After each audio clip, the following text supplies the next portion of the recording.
नमस्कार दोस्तों, स्वागत है आपका ऑनलाइन स्टडी वीडियो के में। दोस्तों आज के इस वीडियो में हम हिंदी भाषा शिक्षण से लेसन 3 करेंगे, भाषा के कार्य एवं इसके विकास में बोलने एवं सुनने की भूमिका। तो इनसे रिलेटेड जो सीटेट के एग्जाम में क्वेश्चन बनते हैं वो डिस्कस करेंगे। सो डियर वीडियोस को लाइक कीजिए, शेयर कीजिए एंड सब्सक्राइब कीजिए मेरे यूट्यूब चैनल को। So now friends, let's start. So first question है, एकांकी पाठों का सर्वप्रमुख उद्देश्य है। एकांकी पाठ होते हैं जो एक अंक में लिखे गए जो पाठ होते हैं। ऑप्शन है एकांकी की समीक्षा करना सिखाना, एकांकी विधा से परिचय कराना, विभिन्न संदर्भों में संवाद बोलने की क्षमता का विकास करना या एक एकांकी लिखना सिखाना।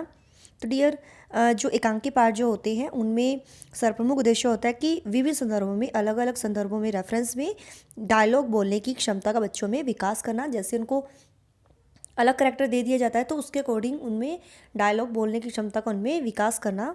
तो सही आंसर होगा थर्ड ऑप्शन। नेक्स्ट है, भाषा प्रयोग की कुशलता संभव है। ऑप्शन है केवल साहित्य पढ़ने से, भाषा की पाठ्यपुस्तक पढ़ने से, अधिक से अधिक भाषा प्रयोग से या केवल भाषा सुनने से।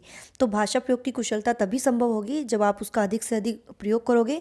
अधिक से अधिक भाषा प्रयोग से भाषा प्रयोग की कुशलता संभव है। So third option is right. Next question है, भाषा तो सीटेट 2012 में आया था। सीखने सिखाने में पाठ्य पुस्तकों का विशेष महत्व होता है। जीवन की विभिन्न स्थितियों को साधती है, व्याकरण पर ही आधारित होती है या जानने का अर्थ उसका व्याकरण जानना है। तो डियर भाषा जो होती है वो जीवन की विभिन्न स्थितियों को साधती है। So second option is right. एक भाषा शिक्षक के लिए सर्वाधिक महत्वपूर्ण है। लैंग्वेज टीचर के लिए बच्चों को भाषा प्रयोग के अवसर उपलब्ध कराना, भाषा की त्रुटियों के प्रति कठोर रवैया अपनाना, ये तो बिल्कुल नहीं कर सकते। भाषा की पाठ्यपुस्तक या भाषा का आंकलन। तो एक लैंग्वेज टीचर के लिए सर्वाधिक महत्वपूर्ण होता है कि बच्चों को भाषा प्रयोग के अवसर उनको उपलब्ध कराए ताकि वो भाषा का ज़्यादा से ज़्यादा प्रयोग करे। So first option is right. भाषा का प्रयोग जीवन के विभिन्न संदर्भों में होता है, केवल परीक्षा में होता है, केवल पाठ्यपुस्तक में होता है या केवल मुद्रित सामग्री में होता है। तो डियर भाषा का प्रयोग जीवन के विभिन्न संदर्भों में होता है। So first option is right. Next question है, भाषा स्वयं में बताना है एक जटिल चुनौती है, एक विषय मात्र है, संप्रेषण का एकमात्र साधन है या एक नियमबद्ध व्यवस्था है। तो डियर भाषा जो है वो स्वयं में एक नियमबद्ध तरीके से चलती है, सीखी जाती है, एक नियमबद्ध व्यवस्था है। So fourth option is right. बच्चे अपने आसपास बोली जाने वाली भाषाओं को सुनकर स्वयं अपना लघु व्याकरण बनाते हैं। भाषा के नियम नहीं बना सकते, अपनी भाषा में संशोधन नहीं कर सकते या भाषा का सृजनशील प्रयोग नहीं कर सकते। तो डियर बच्चे अपनी आसपास बोले जाने वाली जो भाषा होती है उनको सुनकर भाषा के नियम वो नहीं बना सकते। तो second option is right. Next है, भाषा एक कैसा विषय है। सीटेट 2012 में आया था। सैद्धांतिक, व्यवहारिक, नीरस या चुनौतीपूर्ण। तो भाषा जो है डियर एक व्यवहारिक ये विषय है। Second option is right. भाषा की नियमबद्ध प्रकृति को पहचानने और उसका विश्लेषण करने में कौन सा बिंदु कम सहायक है। कम सहायक पूछा है डियर। ऑप्शन है विविधतापूर्ण भाषिक तत्वों वाले साहित्य को पढ़ने का अवसर देना, विभिन्न विषयों से जुड़े पाठों को पढ़ने चर्चा करने का अवसर देना, व्याकरण के नियमों का विश्लेषण करना या भाषा प्रयोग की बारीकियों पर ध्यान देना। तो डियर इसमें पूछा है कि कम बिंदु सहायक है जो भाषा की नियमबद्ध प्रकृति को पहचाने और उसका विश्लेषण करने के लिए कौन सा कम बिंदु सहायक है। तो वो है विभिन्न विषयों से जुड़े पाठों को पढ़ने चर्चा करने का उनको अवसर देना। तो second option is right. Next है, थोड़ा जूम कर लेते हैं। सपना अपनी कक्षा के बच्चों को मौखिक अभिव्यक्ति के अवसर देने के लिए अनेक क्रियाकलाप करती है, एक्टिविटीज़ कराती है। आप निम्नलिखित में से सबसे ज़्यादा प्रभावी किसे मानते हैं। तो देख लेते हैं। विभिन्न परिस्थितियों में संवाद अदायगी करना, ये भी सही है। शब्दों को जोर जोर से बोलना, कहानी को बोल बोल कर पढ़ना या समाचार पत्र का वाचन करना। तो इसमें पूछा है कि सपना अपनी कक्षा के बच्चों को मौखिक अभिव्यक्ति के अवसर देने के लिए अनेक क्रियाकलाप करती है।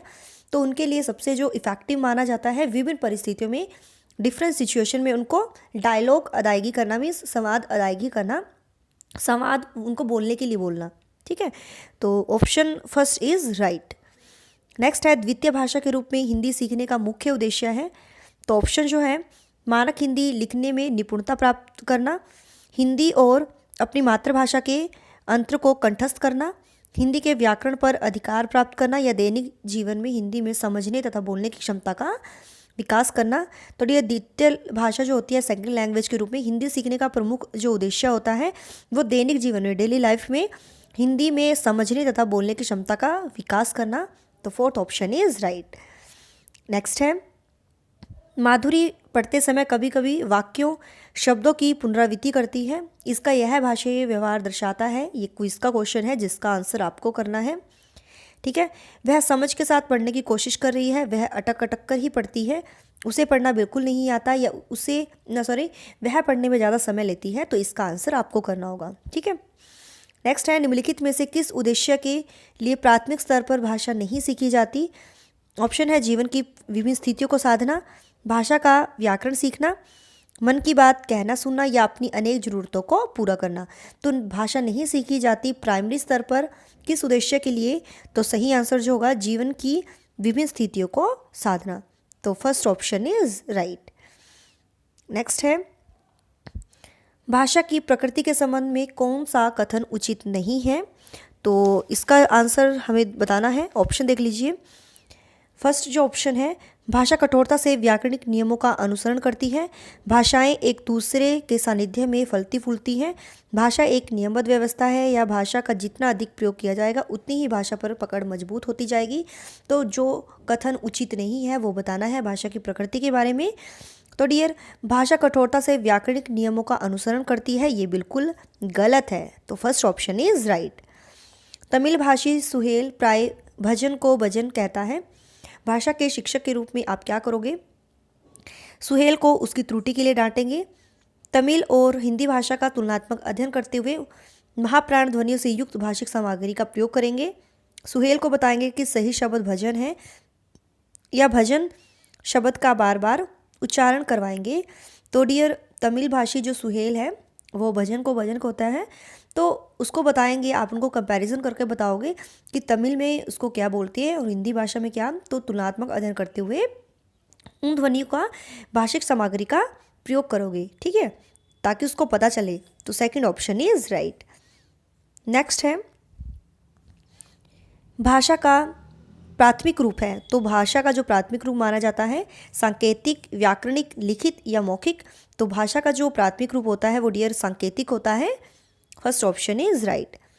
एक से अधिक भाषाओं का प्रयोग किसी भी कक्षा में किसी भी एक भाषा में निपुणता में बाधक है, कक्षाई जटिलताओं को बढ़ाता है, शिक्षकों के लिए गहन समस्या है या संज्ञानात्मक विकास में सहायक है। तो डियर, एक से अधिक अगर भाषा का प्रयोग करते हैं तो वो आपके कॉग्निटिव डेवलपमेंट में सहायक है, संज्ञानात्मक विकास में। सो फोर्थ ऑप्शन इज राइट।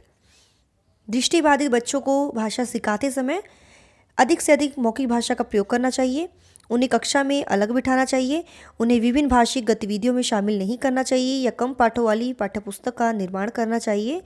तो दृष्टिबाधित जो बच्चे होते हैं उनके लिए अधिक से अधिक मौखिक भाषा का प्रयोग करना चाहिए ताकि वो बच्चे मौखिक भाषा से वो सीख सके।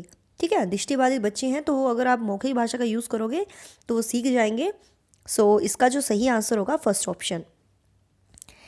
नेक्स्ट है, तो देखते हैं अब ये क्वेश्चन, भाषा नियमों की जानकारी से ही निखरती है, विद्यालय में ही सीखी जाती है, एक नियमबद्ध व्यवस्था है या सदैव व्याकरण के नियमों का ही अनुगमन करती है। तो डियर, भाषा जो है एक नियमबद्ध व्यवस्था है।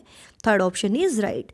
सुलेखा ने पाठ को पढ़ाते हुए जीवन को जिंदगी पढ़ा, यह इस ओर संकेत करता है उसे अक्षरों की पहचान में भ्रम हो जाता है या उसे केवल पठन अभ्यास की आवश्यकता है या सुलेखा ध्यान से नहीं पढ़ती या यह अक्षर पहचान के बजाय अर्थ को समझते हुए पढ़ रही है।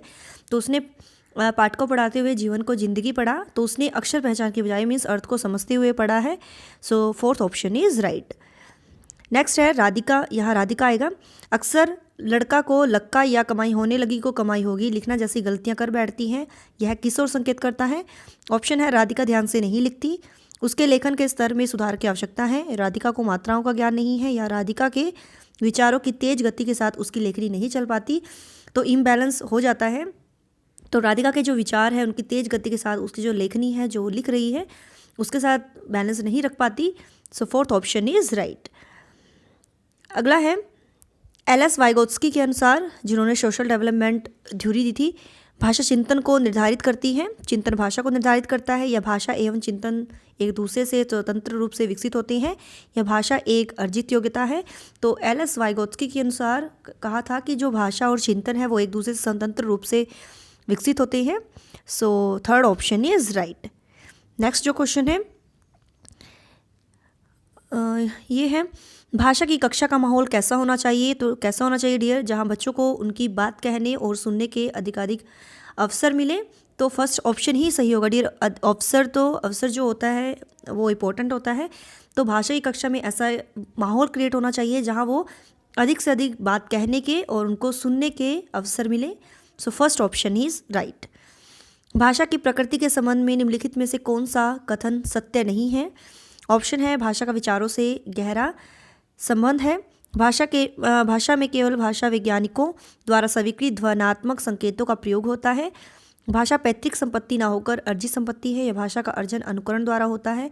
तो सही आंसर जो होगा, भाषा की प्रकृति के संबंध में कौन सा कथन सत्य नहीं है, तो वो है भाषा में केवल भाषा वैज्ञानिकों द्वारा स्वीकृत ध्वन्यात्मक संकेतों का प्रयोग होता है। तो ये ऑप्शन सही नहीं है। नेक्स्ट है, थोड़ा जूम कर लेते हैं। भाषा की प्रकृति के संबंध में निम्नलिखित में से कौन सा कथन सत्य नहीं है। तो सत्य नहीं है पूछा है वो देखना है।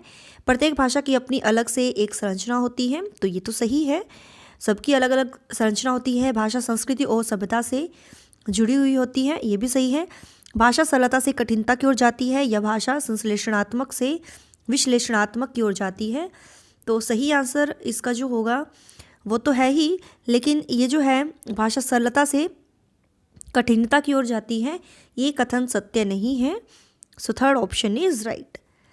जब एक भाषा के अंतर्गत इसके कई अलग अलग रूप विकसित हो जाती हैं तो उसे कहते हैं प्रादेशिक भाषा, बोली, उपबोली या मातृभाषा।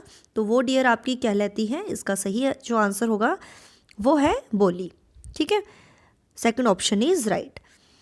राजभाषा का तात्पर्य है, तो डियर राजभाषा होती है आपकी जो सरकारी कामकाज की जो भाषा होती है, गवर्नमेंट में यूज़ करते हैं सरकारी कामकाज की भाषा, वो कहलाती है राजभाषा। ओके, नेक्स्ट है, निम्नलिखित में से कौन सा मौखिक भाव प्रकाशन शिक्षण का उद्देश्य है। छात्रों को शुद्ध उच्चारण, उचित स्वर, उचित गति के साथ बोलना सिखाना, छात्रों को निसंकोच होकर अपने विचार व्यक्त करने के योग्य बनाना, विषयानुकूल एवं प्रसंगानुकूल शैली का प्रयोग करना सिखाना, या उपरोक्त सभी। तो डियर फोर्थ ऑप्शन ही सही होगा, उनको शुद्ध उच्चारण, उचित गति और उचित गति के साथ बोलना सिखाना और निसंकोच अपने विचार व्यक्त करें और विषयानुकूल शैली का वो प्रयोग करें। तो ये ऑप्शन सही होगा, फोर्थ ऑप्शन। भारतीय भाषाओं को संविधान की किस अनुसूची में शामिल किया गया है। तो भारतीय भाषाएं जो थी उनको संविधान की 8वीं अनुसूची में, अष्टम अनुसूची में शामिल किया गया है। नेक्स्ट है, निम्नलिखित में से कौन सा कथन सत्य नहीं है। तो सत्य नहीं है वो बताना है। वाणी अस्थायी होती है और लिखित भाषा की तुलना में काफ़ी तेज़ी से बदलती रहती है। भाषा और लिपि के बीच कोई निश्चित संबंध नहीं होता है। विश्व की सभी भाषाएं थोड़े से फेरबदल से एक ही लिपि में नहीं लिखी जा सकती, या उपरोक्त सभी। सत्य जो नहीं है तो वो है थर्ड ऑप्शन, विश्व की सभी भाषाएं थोड़े से फेरबदल से एक ही लिपि में नहीं लिखी जा सकती। So third option is right. Next question है, मौखिक अभिव्यक्ति में निम्नलिखित में से कौन सी विशेषता नहीं होनी चाहिए पूछा है डियर। सर्वमान्य भाषा, मधुरता, ये तो होना चाहिए। प्रभावोत्पादकता के लिए बनावटी बोली का प्रयोग, या श्रोताओं के अनुकूल भाषा, ये तो होनी चाहिए, लेकिन बनावटी बोली का यूज़ नहीं करना चाहिए। So third option is right. निम्नलिखित में से कौन सा मौखिक अभिव्यक्ति का महत्व है। ऑप्शन है, मौखिक अभिव्यक्ति में अनुकरण और अभ्यास के अवसर बराबर मिलते रहते हैं, ये भी सही है डियर। मौखिक भाषा के प्रयोग में कुशल व्यक्ति अपनी वाणी से जादू जगा सकता है, लेकिन लोकप्रिय नेताओं के भाषण इसी बात का प्रमाण है, ये भी सही है। इफेक्टिव अगर उनकी होती है लैंग्वेज। सामाजिक संबंधों के सुदृढ़ बनाने में एवं सामाजिक जीवन में सामंजस्य स्थापित करने में मौखिक भाषा की प्रमुख भूमिका होती है, तो ये भी बिल्कुल सही है, थर्ड ऑप्शन। तो फोर्थ ऑप्शन ही सही होगा, उपरोक्त सभी। नेक्स्ट है, प्रवाहमयता मौखिक अभिव्यक्ति की एक महत्वपूर्ण विशेषता है। निम्नलिखित में से किससे प्रवाहमयता का संबंध सर्वाधिक है। ऑप्शन है, विराम चिन्हों के उचित प्रयोग से अभिव्यक्ति में सम्यक गति, सरल व सुबोध भाषा का प्रयोग करना, वार्तालाप करते समय शिष्टाचार का ध्यान रखना, या सर्वमान्य भाषा के प्रयोग के साथ साथ अप्रचलित शब्दों को भी पर्याप्त प्रयोग करना। तो सही इसका जो आंसर होगा वो हमें बताना है। प्राहमयता जो है इसमें विराम चिन्हों के उचित प्रयोग से अभिव्यक्ति में सम्यक गति। सो सही आंसर जो होगा dear first option is right. I think एक क्वेश्चन रह गया है। तो नेक्स्ट क्वेश्चन है मौखिक अभिव्यक्ति में स्वाभाविकता बनाए रखने के अंतर्गत निम्नलिखित में से कौन सा सर्वाधिक महत्वपूर्ण है। प्रभावोत्पादकता के लिए बनावटी बोली का प्रयोग।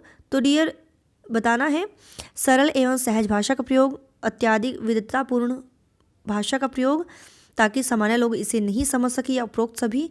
तो इसमें जो पूछा है सर्वाधिक महत्वपूर्ण है, तो ये तो गलत है। बनावटी बोली का यूज़ तो नहीं करना है हमें। सरल एवं सहज भाषा का प्रयोग इसमें इंपॉर्टेंट होता है ताकि मौखिक अभिव्यक्ति है उसको इफेक्टिव बनाया जा सके। इजी लैंग्वेज यूज़ करें सहज तरीके से। So second option is right. तो डियर यही थे आज के हमारे क्वेश्चन थे इस लेसन के। I hope you like this video. If you like this video so please do like share and subscribe my YouTube channel. Till then bye bye, रब रखा, जय भोलेनाथ।